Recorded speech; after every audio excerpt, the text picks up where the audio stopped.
Hello, everybody. Thanks for coming. My name's Joe Chilcote. I work at Meta supporting the macOS fleet. And this year I want to talk about troubleshooting and providing feedback to Apple and how you can be more effective in doing that and helping them to help you find solutions for issues that you have on your fleet. I plan to keep it pretty high level with some examples at the end, including some logging things. But I hope you'll find this as interesting as I do. So what's the point of all this? As an admin, of course, your goal is to shepherd your Macs through Apple's annual changes and semi-annual point releases as well. And you do this for a few reasons. You want to be able to always support the latest OS, of course, right? To keep all your Macs updated and current. New machines always come out after the OS is released, and they only support that shipping version of the OS. So you always want to be forward looking with your support. You want your support organizations, your help desk, etc., to have more simple runbooks and ways to support your end users. You don't want them to have two different sets of instructions for helping somebody through a process, depending on whether they're on Sonoma or Sequoia or Tahoe. And of course, you want to continually improve the UX for your users. After all, that's why we have our jobs, right? We need to make our coworkers' lives easier. Breaking this talk up into three interwoven topics. Again, the idea is to keep it pretty high level and just overview the options from Apple. How to do beta testing with Apple's annual beta releases. Leave you some ideas on how to be more effective through your feedback. The troubleshooting part will come at the end. I think I missed a slide here. Okay, providing feedback. By the way, these AI prompted images are not going to get any better. Aside from coming to a conference like this and looking for somebody with an Apple badge and assaulting them in the hallway track, the best way to provide feedback is to send that feedback through the feedback assistant, right? But there are three main ways that we can provide feedback. Besides the feedback assistant, you have AppleCare Enterprise, which is something you can pay for. Your end users can provide feedback through the ACE program, and they also have a hardware repair program as well. And then there's the developer relations. So if you have partner teams who are building internal or even external facing applications or services, web services, they can use the worldwide developer relations process for providing feedback, opening tickets, getting code level help for their stuff. So let's start with Feedback Assistant. This app exists by default on all installations of macOS. And it's exposed to Spotlight. So if you just command space and run feedback, it'll open up the app.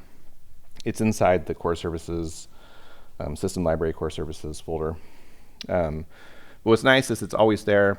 If you do a fresh install of a beta, or like you're doing a DFU or something, sometimes you'll see it open by default. It'll be added to the login items. And it's nice that it's there immediately for you so that you can open it up and take a look at the things that you want to test and put the new stuff in there. When you open the app, it will prompt you for a login with an Apple account. And you can use any Apple account, any personal Apple account will work, but you're going to want to use your managed Apple accounts or your MAs. Because when you do that, it can be associated with your organization, and then other people on your team can view the feedbacks that you've opened, and you can see theirs, vice versa. Also, if you're using a personal Apple ID, you run the risk of your feedback just kind of going into the general, the general bucket, not associated with your organization, and it can kind of fall into that black hole of radar that we all know and love. If you do use your managed Apple ID, that account, and if that account is part of Appleseed for IT, you'll have a specific bucket within Feedback Assistant that you can use to submit and review the feedbacks that you have. And again, you'll see all the ones that anybody else in your team or within the organization reports as well. And if you have an AppleCare OS support agreement, you can also tag your AppleCare cases with the feedback number, and they'll triage that for you.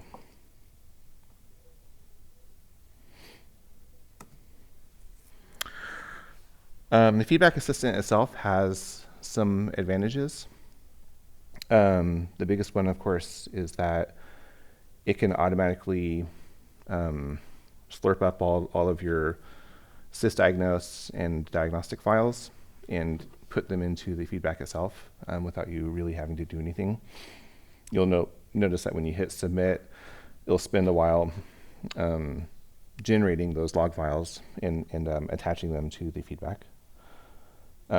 However, if you're submitting a ticket on behalf of someone else, which we often do, one of your end users, or if you're testing on a different computer and you just copied the sysdiagnose over to your main computer and you want to upload it from there, the feedbackassistant.apple.com portal is, in my opinion, just as useful or even more useful than the app itself, because you can just attach the sysdiagnose and any screenshots, any other files that you have directly into the feedback that you submit in that portal. And it also will show the different buckets for the Appleseed for IT and the developer program within there as well. Oh, and the nice thing too here, keeping this logged in, is if you do have AppleCare and they send you updates, you can just reference the feedback number directly from their response, open that up in the browser there. You don't have to go through the whole process of, like, if you have 2FAC on the Feedback Assistant, sometimes you have to go through the whole process to log in. It can be kind of a pain. I quite like the website, actually.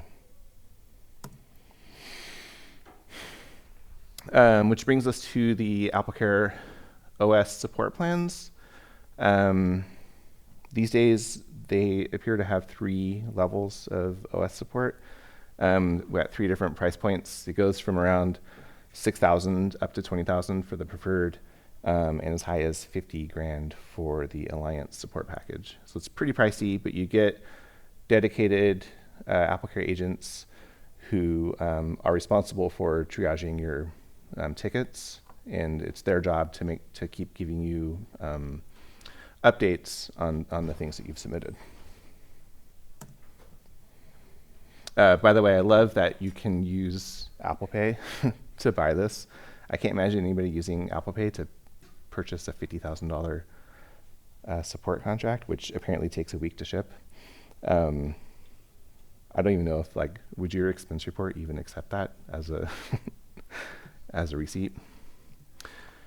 Anyway, if you're lucky enough to work for an organization that has AppleCare OS support, what you can do, or what they tell you to do, and this gets kind of weird and complicated, but currently their advice is to open your feedback in Feedback Assistant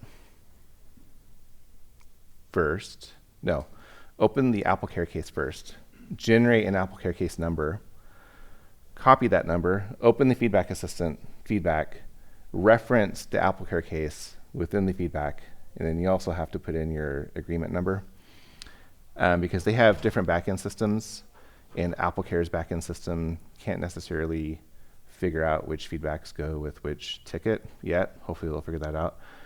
So if you do that diligence, put in those numbers, and then give the reply to your own AppleCare ticket with the feedback number. So now you've told each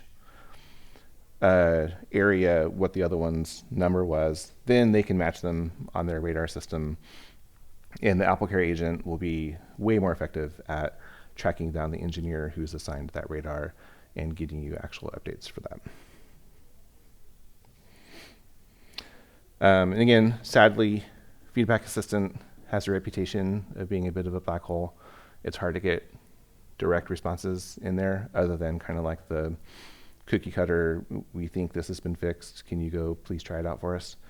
But with AppleCare, you have that dedicated team who are responsible for going in there and kicking dirt and trying to figure out what's going on for you. And finally, the developer portal, which is where your internal developers are building apps and services. If you're a member of a developer portal, what I'm trying to say is your developers don't need to be a member of Appleseed for IT. If they're a member of your developer portal, they can also submit feedbacks within your organizational buckets, and then you'll be able to view those, and they'll be able to see the ones that you put in as well. Usually for us in IT, the developer portal is only important for our partner teams. So find someone on your developer experience group who can help you and be your partner in maintaining that side of the fence, because it's super helpful to have them submitting tickets within your organization, because then you can also potentially route that to AppleCare as well on your side and say, hey, this is kind of heating up and becoming an important thing for our devs. You might want to go and take a look.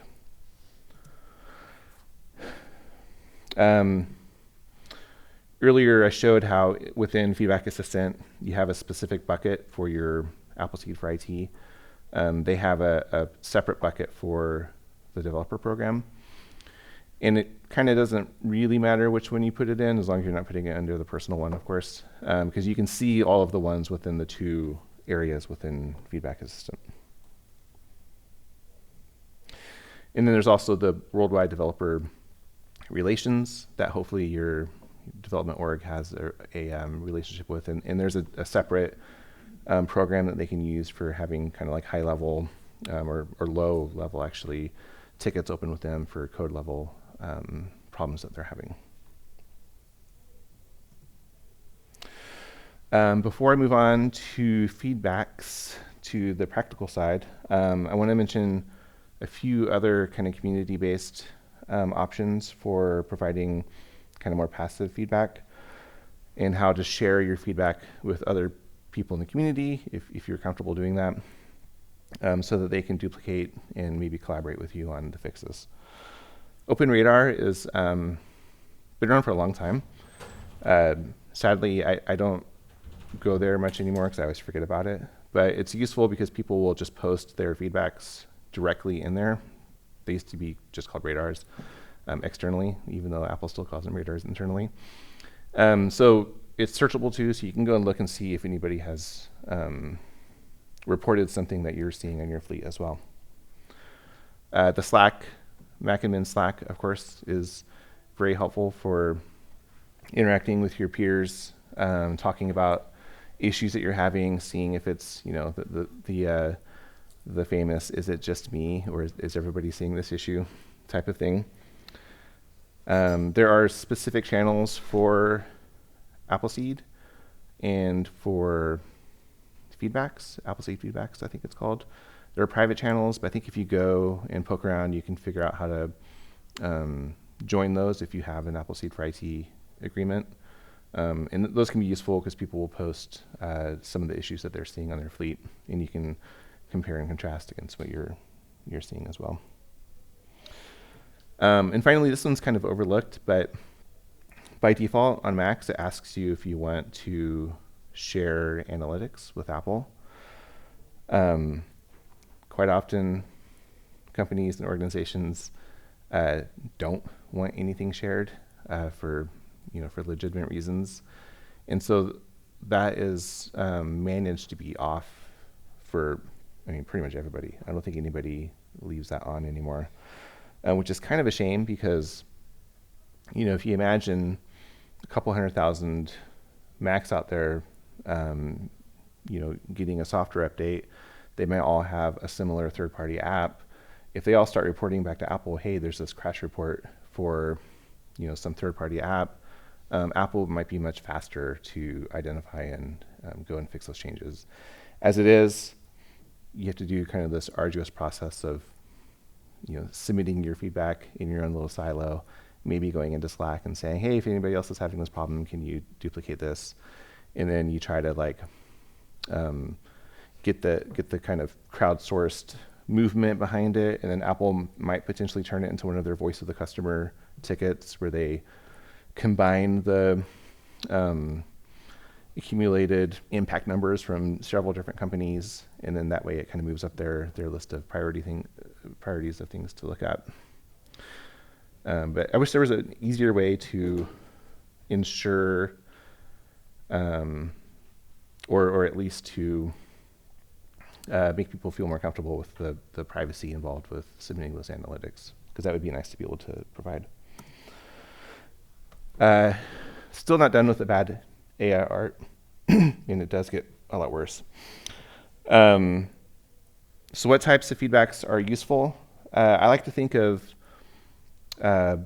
bugs as being kind of net new problems, while regressions are bugs that are introduced that don't behave the way that the process used to behave, the existing workflows. For example, if you're looking at the new PSSO at setup assistant stuff, in your reporting issues with that, I would consider that a bug. It's a new process, and there's no real previous experience with that. But regular PSSO registration stuff on the desktop, if something's not working in Tahoe, it was working in Sequoia, that would be a regression. And that becomes kind of important because I think Apple treats those a little bit differently, depending on, I guess, the severity, but also within their prioritization. They might look at something and say, well, it's kind of been working for a while, so we'll put that lower down the level. In the bugs are not the only thing that you submit, of course. Enhancement requests are very important. What do you want these features to do? What do you want Apple to build? It's always good to keep that conversation going with them, to let them know how you are using their products, because it can be easy for, Apple building the stuff within their own ecosystem and with their own roadmaps and their own outlook. They may have different ideas about how the stuff should work than it ends up working practically when the users start getting their hands on it. That happens a lot, I think, in software. And of course, whether it's a bug or an enhancement request, you want to kind of couch it in terms of user experience. Apple is huge on user experience. They want to delight their end users. And so if you want to kind of incept some idea into Apple, into their roadmap, and get them to work on something that's important to you, it's important that you're speaking their language. So write up a user story, make it cheesy, but make it very clear and concise, and I think they'll appreciate that. In these distinctions between bugs and enhancement requests are kind of laid out in Feedback Assistant itself. Normally for bugs, you'll want to choose the incorrect, unexpected behavior. For enhancement requests, I usually choose suggestion. And for those, I don't worry as much about submitting a sysdiagnose, even though they do say that if there's no sysdiagnose attached to feedback, it gets routed differently. So you may want to just include one anyway, even if it seems silly. But also, if you have the Apple Care agreement, again, it's their responsibility to go and track that down and give you updates on the stuff that you've submitted. And also, the part just above that drop down, usually device management is kind of all the category that I always use for feedbacks, unless it's something with like a very specific first party app, or like, system settings or something. Usually for us, device management covers most everything in there. And then it provides you other sections for saying, is this a ADE enrolled device, which it has a list of MDM vendors, a non-comprehensive list of MDM vendors, but it has a list of MDM vendors that you can choose.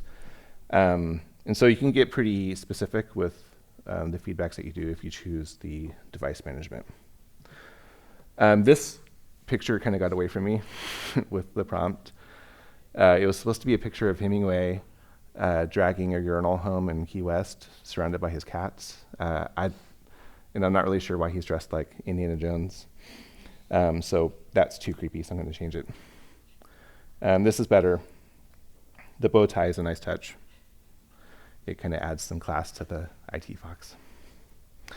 So writing a good bug report or enhancement request, the title of the report is a lot more important than I think we assume. And I know this because we've, in a rush, I have submitted feedbacks with empty titles, which they allow apparently, and those just completely get lost.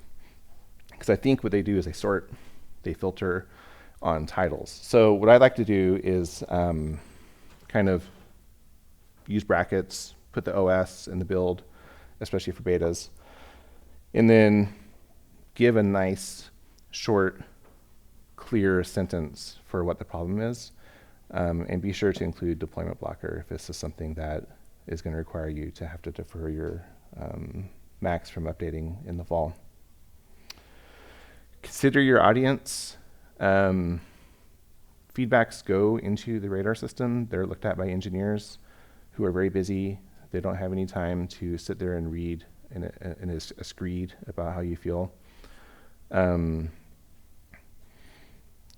If they're filtering through a list looking for a specific issue that they're trying to fix, and they want to go and read up on it and see what people are saying, you want to make sure that your feedback is using the correct wording, has the technical information, but is not overly verbose, overly complicated.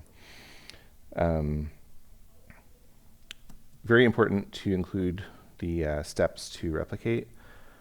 I like to think of this as my steps to replicate because often, when they, even after they fix something, often Apple will say, hello, we think we fixed it. please go and try it out and verify. So what I get from that is they have their own workflows, right? So they've kind of, maybe they have unit tests or whatever that they've looked at and gone in and verified the fix at a code level. But at a workflow level, they're relying on you to go back and rerun your tests and then verify with them whether it's fixed or not. And again, be clear, be succinct, let them know what you expect the result to be versus what you're actually seeing. And that becomes important with regressions because you can say, well, I expect this to work the way it did in Sonoma, but now it's working differently. And they may come back and say, oh, well, that was actually a bug before that we fixed, right? So that expected versus actual can become super important here. And again, it's your workflow that you're looking at. Screen recordings are really important. Screen grabs and screen recordings, including screenshots or videos that include the entire screen, including the time in the menu bar, right? And you don't want to just take a photo of your laptop and send them a JPEG. Try to clear the clutter on your screen, make things bigger, make it clear, take good screenshots, use QuickTime It can take full screen videos, including mouse clicks, and you can make the cursor bigger. Anything that will help them figure out or watch and determine what exactly it is that you're trying to do is super useful. And like I said, the time is important. The pro tip here is, I think for a while they removed the ability to put the seconds in the menu bar, but that's back. It's in the Control Center System Settings pane. So you can set it to show seconds, and that becomes important when you're submitting logs, right? Because then you can show them exactly when the error is happening, and they can go and look at that specific second in the logs and try to figure out what's going on there. And again, turning on mouse clicks I find to be useful because you see kind of what the action is that the person's doing, and making the cursor bigger can be helpful. Give them as many visual markers about what you're doing as possible. Some other things to keep in mind. Again, use managed Apple accounts if possible. Link them back to your Appleseed OS agreement. If your managed Apple account is a member of the Appleseed portal or the Dev portal, you'll have specific buckets within Feedback Assistant to use. I'll cover this a little bit more later, but install any debug logging profiles that you can find on Apple's site, or configure the persistent logging settings from configuration profiles that you can install within your own management system as well. Very important to always include a sysdiagnose, even for enhancement requests. I'll admit I don't always do that, but they do say that they get routed differently if there's no sysdiagnose attached. And make sure that you verify fixes. You want to receive from them the confirmation that they think something was fixed, and then you want to go in and verify that what you're seeing was fixed, because you might be talking about two different things. And most importantly, don't be this person who submits a ticket for something which is completely different than what they're seeing. There's a site, the XY problem, I think it's just xyproblem.info. We use this a lot internally with our support groups, where we'll get somebody requesting help with something, and then you go through a series of question and answer back and forth, only to realize that they're talking about something completely different. So be concise and clear with what you're reporting. Okay, on to testing betas.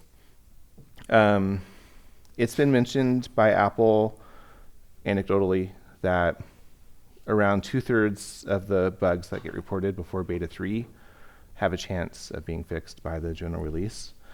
So that means you want to test early and report often, or test often and report early. Get your testing done and get your feedbacks in ASAP. Beta 3, I think, is out now, right? Beta 4 is soon to come out. So we might even be past that grace period of getting anything fixed, which is kind of crazy to think about, because we're 2 months away, likely, from the OS being released. But now you're probably looking at the .1, .2 releases for getting anything critical fixed that you're seeing. Make sure to retry all of your old bugs on the new OS, because you never know, even though they list out a handful of things that are fixed in the beta release notes, you never know if your little niche problem was fixed or not, and it could have been. Again, your goal is to be ready to support the OS on day one, regardless of whether you're going to be making the OS available to your fleet. Because again, you might have to buy new machines. They're only going to support the latest OS. You can't roll them back. So you're going to have to support it anyway. And if you can provide at least best effort support, that's better than nothing.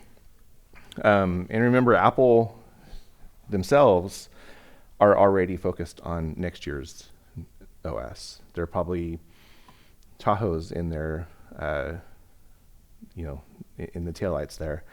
They're focused on macOS 27. So you want to kind of get good at reading those tea leaves and focusing on the future. You might have partner teams, security groups that support network vendors, other complicated third-party apps who might be begging you to hold off on installing the OS every year, and can't we just continue using Sonoma for the next 5 years? Things would be much easier. Apple does document publicly here that only the current shipping OS receives all of the security updates. So this is really nice that they've done this, because you can forward this along to those folks as proof that they need to get their vendors in line and to get their software working with the OS.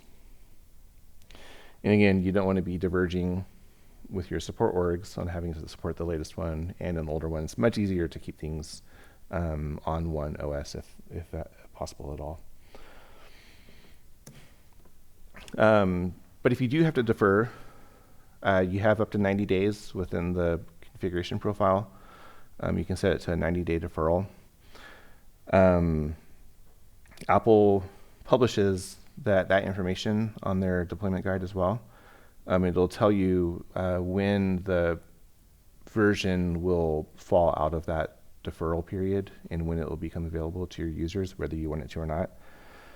15.0.1 was scheduled to come out of the deferral period on New Year's Day, which probably would have ruined your vacation plans if you had waited until that moment. There's also another consequence of doing these deferrals, which is that as they release point releases, which contain fixes for the things that you're deferring, right, also contain security fixes that are only available in that point release, those are not being deferred. And so on January 1st, your users would see 15.0.1, even though 15.1 was out in the wild. So my advice is don't do deferrals. We set a 1-day deferral just for catastrophic last-minute problems. But if you can, allow your users to update as early as possible. You'll just make your own lives easier doing that as well.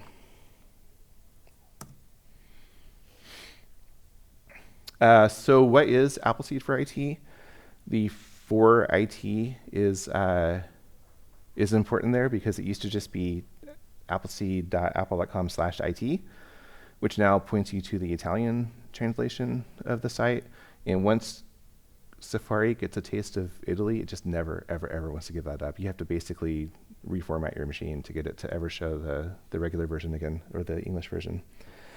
So they changed it to appleseed.apple.com/for-IT, which is really easy to remember. So you're going to want to put that in your bookmarks for sure. That's the portal where you can find the beta seed notes, some test plans, other documentation, and downloads available in there as well.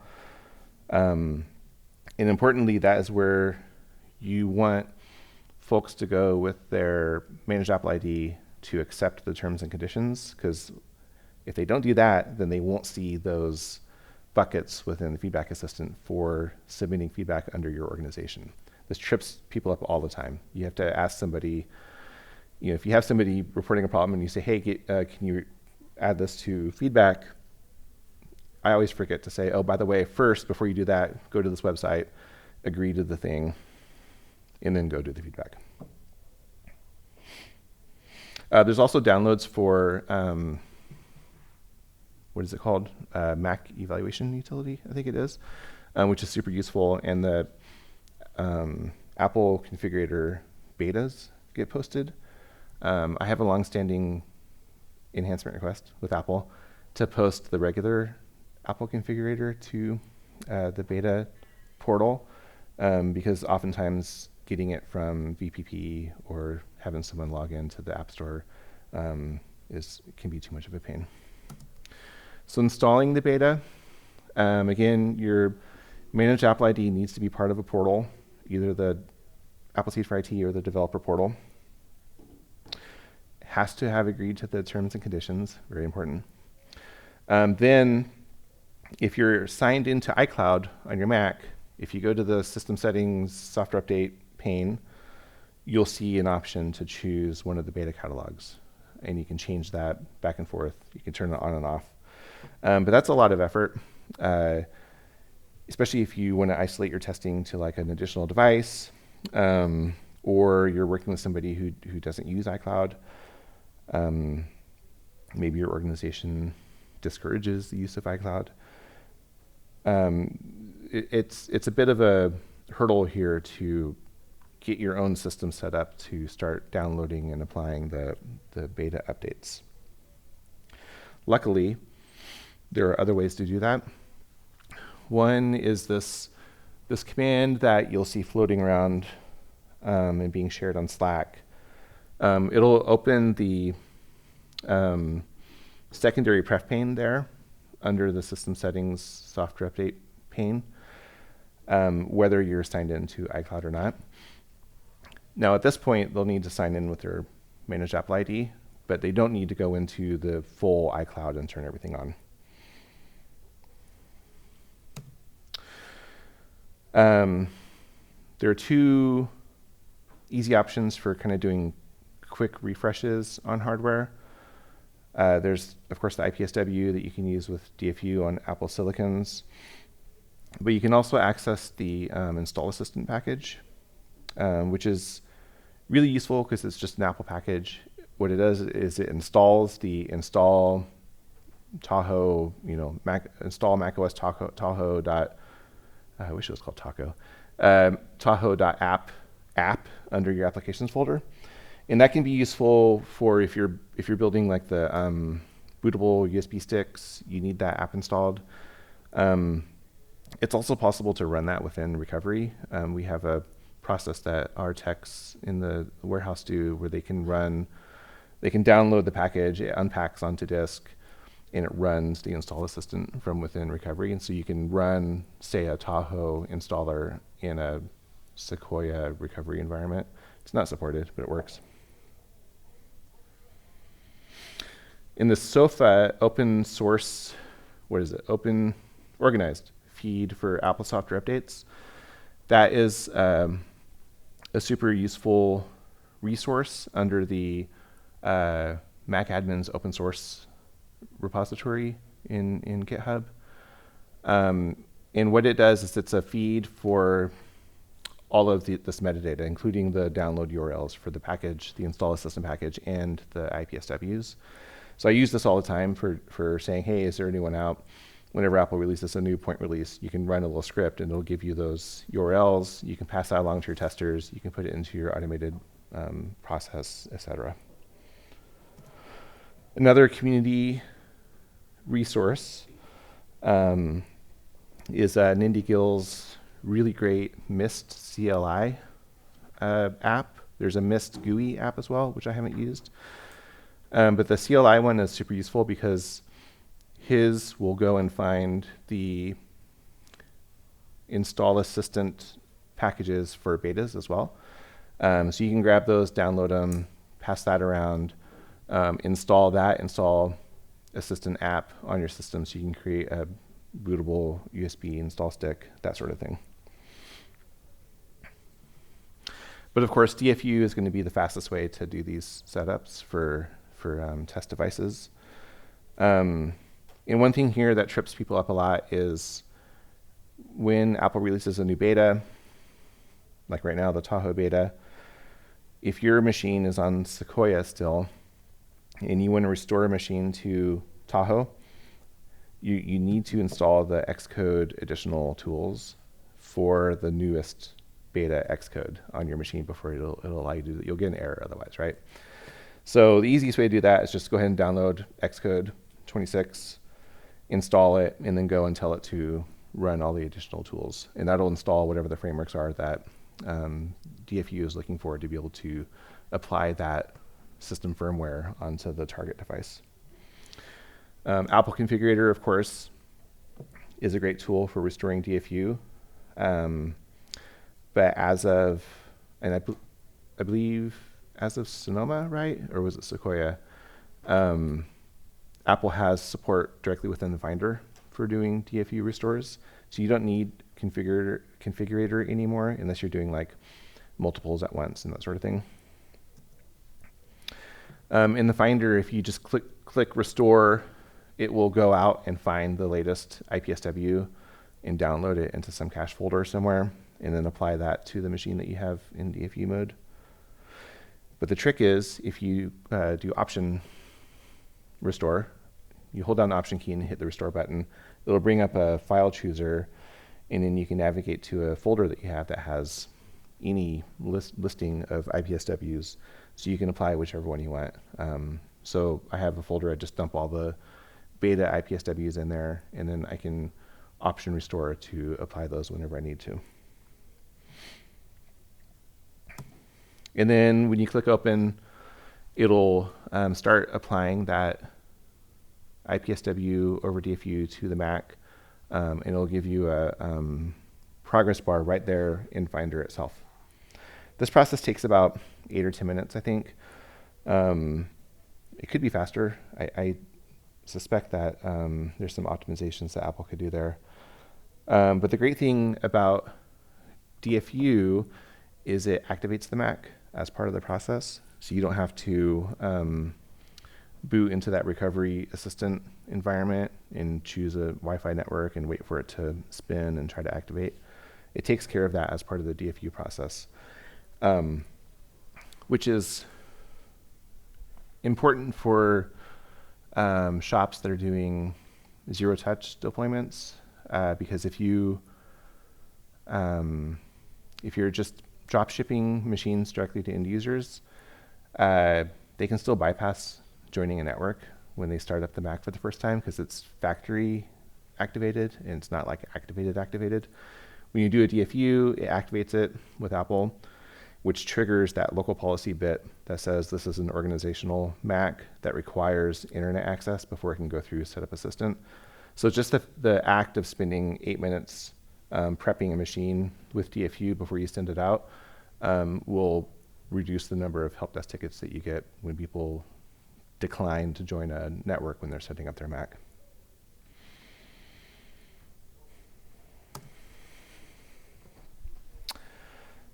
So those options, DFU, Install Assistant, are useful for getting the beta or any OS installed on a test device quickly.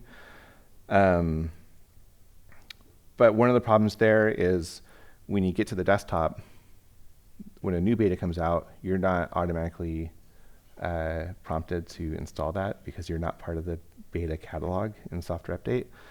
And this also trips people up a lot who expect they're going to be receiving the latest beta, and then like 3 months later they say, I've been testing, but there hasn't been a new beta released, because they're not paying attention.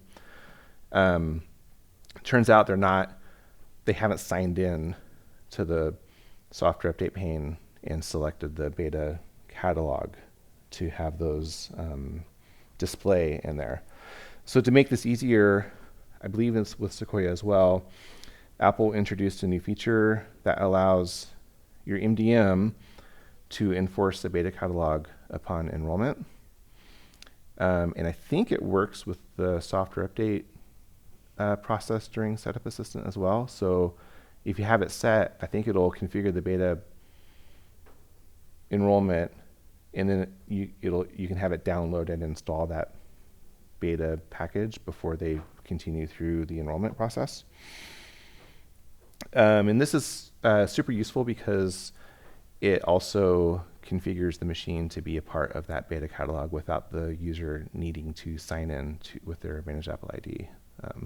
If they're going to be providing feedback, they'll need to use their ID at some point. But at least they'll be receiving the new updates as part of the normal beta seed process.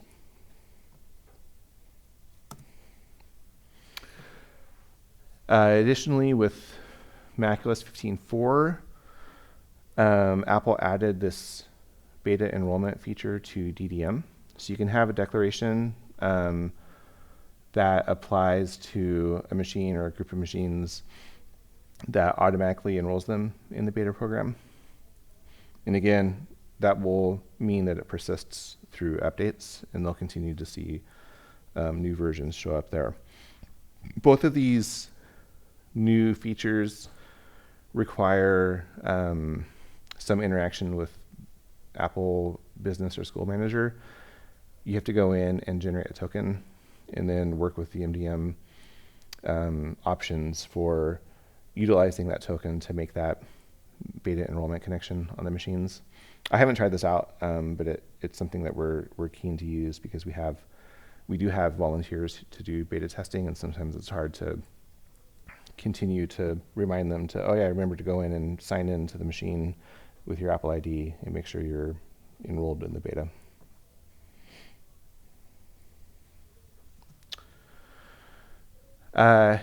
VM testing can be useful as well.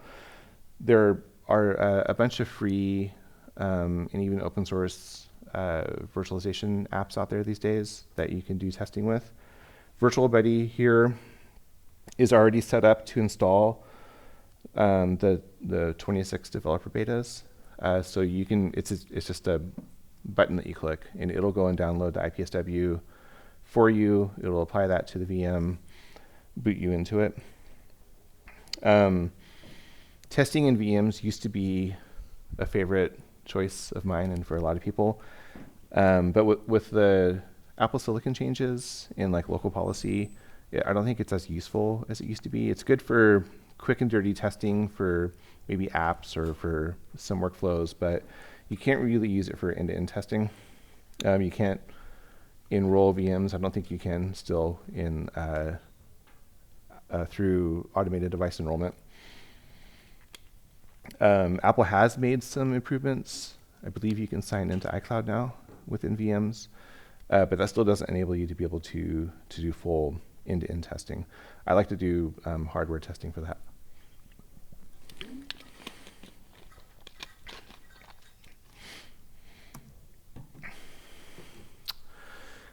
So to recap on beta testing, make sure you use your Manuals Apple ID for your Appleseed for IT membership, accept those T's and C's.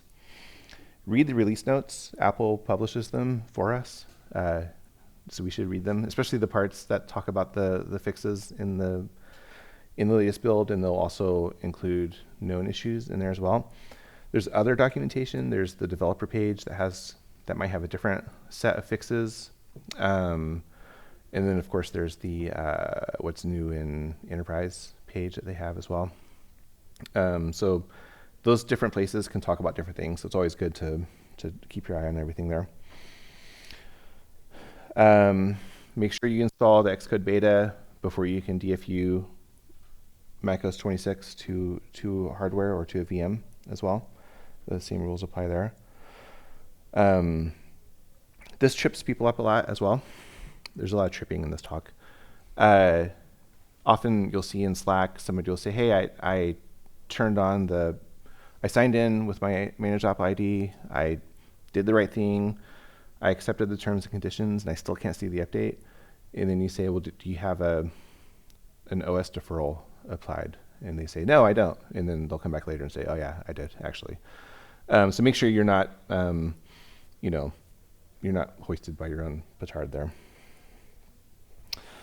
And finally, see if your MDM supports the new DDM configurations for managing the beta enrollment on your devices. Moving on to troubleshooting.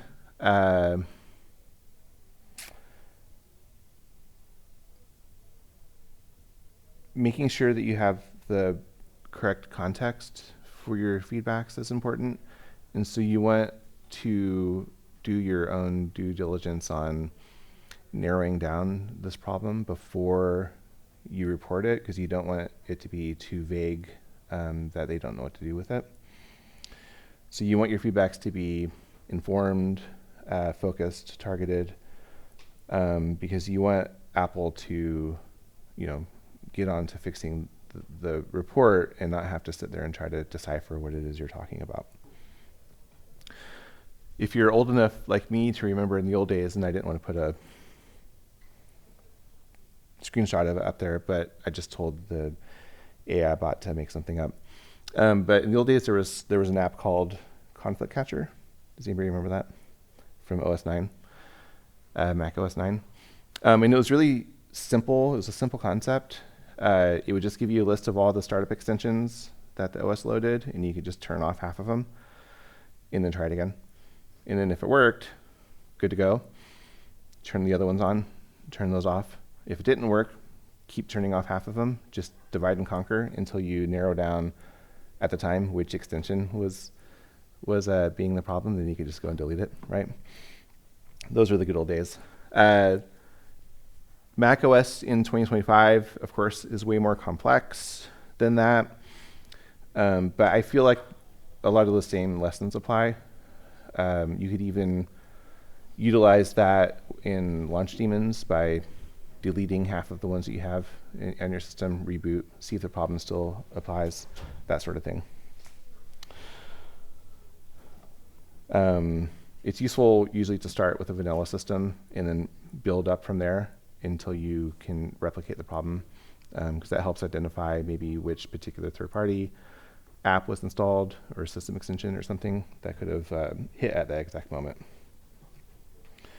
If you want to get super fancy, you can use classical reasoning in your troubleshooting, which tells you to build your knowledge up from the ground, starting with what you can observe and then moving towards larger abstract general truths. Because you don't have the root cause identified, after all, you're submitting the feedback. And you don't want to just take wild guesses, because then you'll send them off on different goose chases. You'll want to narrow down your focus to what you can observe and what is repeatable ways to get to that broken state. The abductive reasoning here, I think, is always kind of interesting. It refers to the using inference to determine the best possible explanation based on a set of known data. For troubleshooting purposes, you can observe that the issue that you're tracking down, you define it, you analyze it, you synthesize all that data, and then you can kind of make an educated guess about what's going on. And you might want to provide that along with your feedback and say, this is what we're observing. These are the repeatable steps that you can use to get to that point. And then that helps them find a logical path to the root cause of that problem. As a silly example, you can use that abductive or abductive reasoning. That's for Nate. You follow the clues. You logically conclude that your dog ate the cookies. Seems reasonable. But you don't have definitive proof, right? So it's a plausible explanation based on the available evidence. In Mac terms, you can kind of guess based on a new version of some client third-party software rolled out yesterday, and today everybody's complaining that their batteries caught fire. It's a pretty good indicator about what went wrong. But this is where the observation and analytical part come in handy. You want to be able to then repeat that process, apply a vanilla state, run everything, get to the point where you're updating that software. Did your battery catch fire? All right, then now you can submit that and say, here's your steps to setting your machine on fire. So let's go over some troubleshooting tools that you can use. Beyond that kind of learned experience that we all have in dealing with these things over the decades, usually the most useful thing that you can do is look in the logs and provide the logs to track down issues and show when they happened, most importantly. There's a good reason why Apple always asks for a sysdiagnose, and that is because it includes an entire output of the system logs, the unified logs, which is usually the biggest part of the sysdiagnose that you submit. And if you follow the earlier advice to take screenshots and screen recordings of the issue happening, then they can trawl through these logs, look at the exact timestamp of when it happened, and try to figure out if there's anything useful in there that they can use to track down what exactly is going on. And remember, sysdiagnose is not just for Apple. You can query these logs yourself using the command line log tool by passing the file as an archive argument here. And one thing that's kind of neat about this is it's time relative. So if you pass it that last 5 minutes, it'll show you the relative last 5 minutes of when the log archive was created. So you can kind of go back in time and say, well, I only want to look at what happened. You know, they sent me this thing for a reason. Let's only look at the last 15 minutes of the logs and try to figure out what's going on there.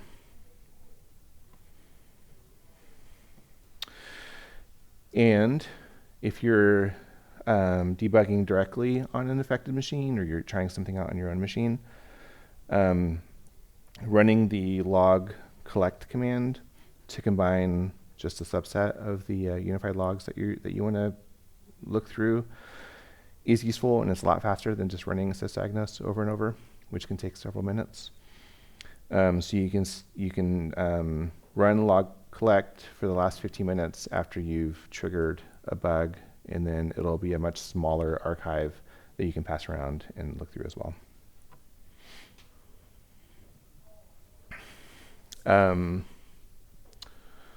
The benefit too of this, I see a lot of times people will post just like a text output of a log command with the predicates that they're interested in, which is great because it can kind of reduce the clutter. But what that means is you don't have an opportunity to look at other predicates within that time period that they may be talking about, and maybe what they were looking for is not exactly what the bug was. So doing a collect like this means that you have a comprehensive set of logs for that time period, and you can look at other areas for things that are going on to try and suss out what happened there. You'll notice, though, that a lot of times the debug logs are not available in the log archive after you've collected it. For example, if you run log stream, which is just a live output, you might see different things in the output than you will see if you collect that as a log archive and then run log show against it. And that's because Apple doesn't persist a lot of the debug logs by default. To help with this, they have a page on their developer site which has downloads of debug logging configuration profiles. The one highlighted here is for managed client. So it'll preserve debug logging for managed client and other associated processes as well. And that can be useful because Apple might ask you to come back with a different sysdiagnose after you've installed this, so that they have more info to look through as well. Of course, locally, macOS requires you to manually install these logs, and you have to go through the whole thing where you double click it, and then it just kind of lies to you about whether it's going to be installed or not. And you have to go manually open up system settings and figure it out on your own. You probably could send this through your MDM if you upload it and just send it down as a raw config profile. But you'll want to remember to remove it when you're done collecting the logs, because this can not only balloon the size, it can affect performance. You might also be turning on private data for some of the stuff, and you'll want to turn that off when it's not necessary to be collecting that any longer. When the profile is installed, it'll show up in the system settings device management area under the non-managed profiles. So you'll have all your MDM managed ones, and at the top you'll have this area called non-managed. And you can look through there to see what it's configured, which categories are set to persist. Here it's persisting the debug settings for the managed client domain. The guidance that they'll give you is to reboot after you've installed these profiles before you try to trigger the problem again, and it's usually a pretty good idea to do that. Replicate the issue, make sure you get that screen recording so they can compare the timestamps. And then after you collect the sysdiagnose, and that includes the log archive, and submit that, you can remove the profile from the system. And these settings are not limited to that group of configuration profiles that Apple provides. You can configure the log persistence and debug logging by creating your own profiles using the com.apple.system.logging domain in a config profile. And if you don't have the Apple's GitHub device management repo bookmarked, you'll want to have that as well. It's a really good resource for all of the current options in MDM and DDM, so that you can use that to compare against maybe what your MDM vendor is providing, and put in requests for them to add more support as well. And they have a branch for 26 in there as well, so you can look at the changes.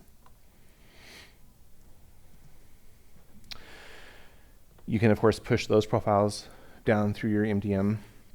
This is an example using the com.apple.sharing domain to include private data for airdrop operations, which can be useful for data loss prevention investigations.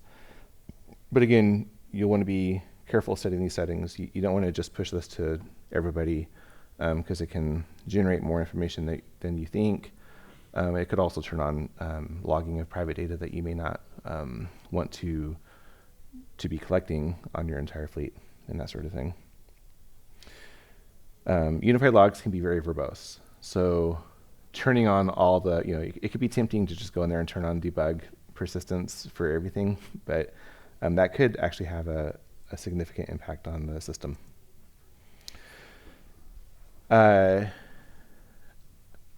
Another useful function of unified logs in the log command is you can send the output to JSON. So then you can collect it in some sort of aggregator or a process to filter that information and look for trends. In this example, I just have a little Python script that takes that JSON and spits out all of the processed image paths for a subsystem. And that can be useful if you're trying to narrow down what third-party apps might be hitting first-party frameworks. And then you can further narrow down by either removing that third-party thing and see if the problem persists. But in general, it's a good practice to kind of poke around in here and figure out which processes are hitting which subsystems and vice versa.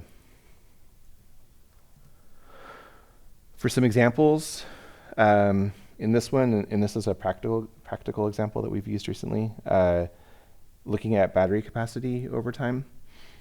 And it'll tell you whether the machine is on AC power or battery as well.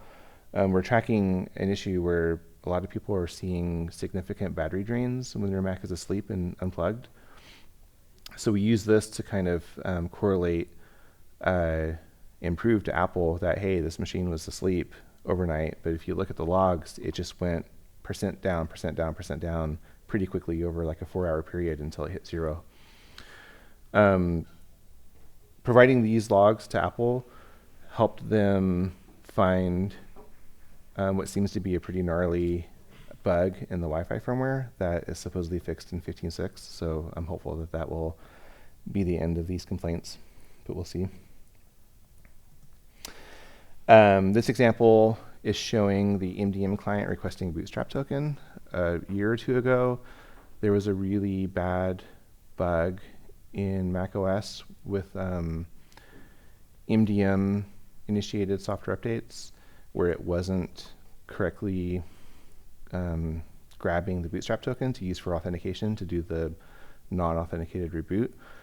So people were getting that pop-up, right? Or they would open up their machine in the morning and they would have a screen that either it went to recovery or they had something requesting their password randomly, which is never a good thing. But we used these logs to kind of show a trend over time of Bootstrap token errors that machines were showing. And then after they published a fix for that in an OS, we were also able to monitor these logs to make sure that the instances went down and kind of verify that the fix actually worked. This example is showing MDM client processing server requests. So every push notification will trigger something here. And you can use this to troubleshoot APNS errors.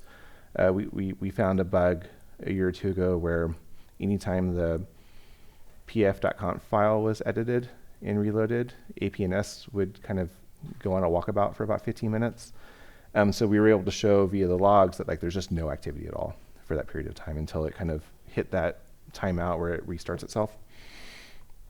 This can be useful for troubleshooting why machines are not getting profiles that you think they should be getting. Profile installs can send a not now request or a response in the MDM command if the machine is closed. And so for us, we have an asynchronous process of telling the MDM server to tell the clients to install a configuration profile. And our agent will run often when the machine is closed, if it's in dark wake mode or power nap or whatever. And so we see a lot of these not nows. And then what happens is when the machine wakes up, it finally acknowledges and installs the profile. But you can query for those responses within unified logs as well. And of course, you can return the name of the profile that was installed to help narrow down those issues. In this example, I was doing some testing with a skep cert, and so I was deleting it and then waiting for the process to reinstall it. And so I could run log stream and just wait and watch and watch and watch, and then it says, okay, it installed the cert, the profile that manages the cert, and then I can go and do my testing and then delete it and wait for it to go again. So it can be useful for that sort of thing as well. This was actually used to find a problem with our cert management where it was sending 2 profiles down during device provisioning. So a user would get their machine, they would set it up, it would start running all the crazy stuff that we do, and then suddenly the network would blip and nobody knew why. And it was because for some reason after a few minutes our agent was resending the 802.1x profile, which was kicking them off the network for a split second. So we were able to find that bug and patch that for our users. And then finally, we're almost done here, but before I forget, the ESLogger command line tool is an often overlooked utility that can be really helpful.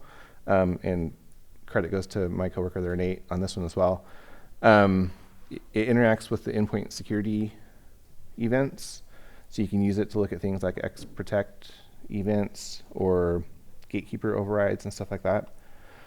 But if you run with the exec command argument and then save that to a disk, save that file to disk or the output to disk, it gives you this comprehensive JSON output that you can later filter and look for processes that were triggered during that period of time.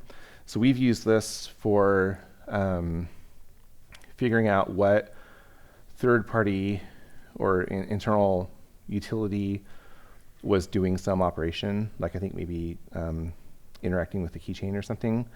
And so we were able to run this ESLogger and then trigger the problem and then go look through this at that timestamp and say, oh yeah, this was run by this tool, and then go and figure out why that tool was doing the thing that it was doing. So to recap, test early, submit often. You want to get your feedbacks, especially your deployment blockers, turned in as quickly as possible as soon after WWDC as you can. Keep your feedback clear and concise. Narrow the focus down. Utilize Appleseed's resources. There are test plans in there as well. There's one for the new MDM migration that they've announced. There's a test plan that Apple has provided in the Appleseed for IT site. So make sure you download that and go through their test plan and definitely report on that if it doesn't do what either they or you expect it to be doing. And then just collect logs. Logs are the best thing that you can provide to Apple for tracking down why things are going wrong. And that's that. I put discuss instead of Q&A because I thought maybe some people might have some good stories about success stories for feedback. So if anybody wants to share, feel free. Or if you have any questions.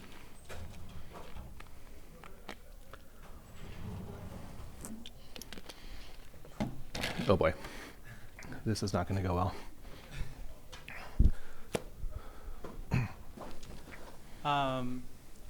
I just have a question about for kind of a wider scale, issue when you're pulling logs, likely you're aggregating them somewhere. Do you have any recommendations on, taking things out of unified logging and sending that to an aggregation tool, a seam tool? I mean, I know it's different across the board. Yeah. My experience with the Splunk forwarder, for example, is it is very resource intensive. Right. Yeah. Yeah. Unfortunately, the best way to extract logs from unified logging is to use the log show command, export it as JSON to disk, and then use your aggregator to collect that JSON and upload it. But that's a lot of work, and you can, like I said, you can lose a lot of the debug stuff in there. We use an open source thing called, what is it called? I'm having a blank now. But what it does basically is it creates, or it has like a list of jobs, of log show jobs that it runs on a cadence. So every 30 minutes or whatever, it'll say, give me the last 30 minutes worth of logs, and then it ships that to our internal aggregator. And that works out pretty well, except that it, when you wake up the machine, it's not smart enough it just kind of starts over.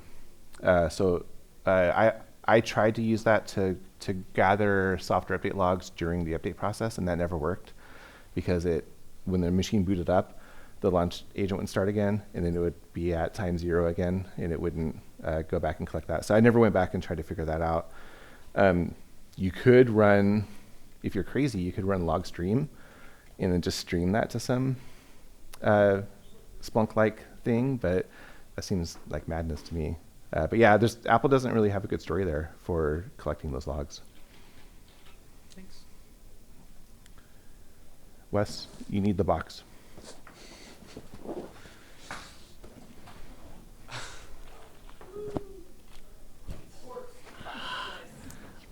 Yeah, don't do the log stream.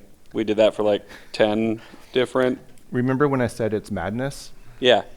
And then we were curious why like various log output just wasn't outputting correctly anymore.